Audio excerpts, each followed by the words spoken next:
From Saddles to Saddle Shoes, the story of Leslie's shoes. In 1863, Mr. Thomas Wills built a store and storehouse at 255 Front Street. The red brick building, with a white facade, was constructed to look like a 3-story building, but it was actually only 2 stories. Little did he know the unobtrusive little building was destined for downtown greatness. William Malcolm Leslie, born in 1874, became a significant mover and shaker in Belleville.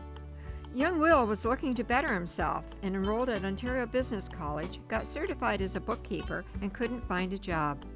His friend Jim Skinner offered him a job as a barber's apprentice, earning $1 a day, so he took it.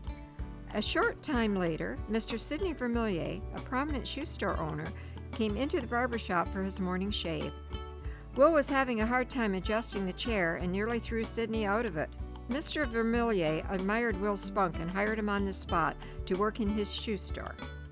William worked at the store for 22 years until another piece of good luck came his way. One day, Will took a pair of shoes to his old cobbler friend, John McEwen, to change leather heels to rubber ones. John's store was across the street from Will's boss, Sidney Vermillier. When he went back for the shoes, John told him he wasn't feeling well and the shoes were not ready yet. Will put them on the bench and went to work on them himself. John confessed he was prepared to retire, asked Will to buy him out, and sold him the store, lock, stock, and barrel. They recorded every shoe in the store in a 5-cent notebook and sealed the deal with a handshake. William became the proud owner of the building and inventory at 255 Front Street in 1919.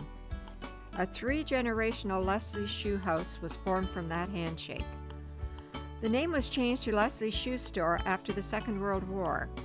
His first employees consisted of Annie Forgy, Arthur Hall, and Alan Lennox. In the 1940s, Bryson Leslie entered the business after returning from World War II. His brother Donald Leslie joined him after finishing high school in Ontario Business College. When William passed away in 1952, he had witnessed his beloved harness and leather trade decline. Still, he also saw the company's expansion into every facet of the retail footwear business. One of Don Leslie's first jobs in the morning was dusting the shoe boxes and sweeping the floors. The wind would blow the dirt into the store from the gravel streets at the time, making floor sweeping nearly a full-time job. Back in the old days, when Leslie's didn't have shoes in stock, they would send runners to pick the shoes up from another shoe store. Leslie's had a service morning and afternoon for bicycles to make deliveries. Shoes were custom fit to suit the needs and lifestyles of each customer. It was much more than just a shoe store. There were separate upstairs lounge rooms for the shoppers to relax while farmers shopped or sold their goods at the farmers market.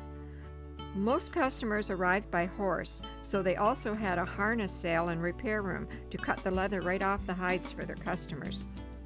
Leslie's made sure their customers were comfortable while shopping in the downtown area in general.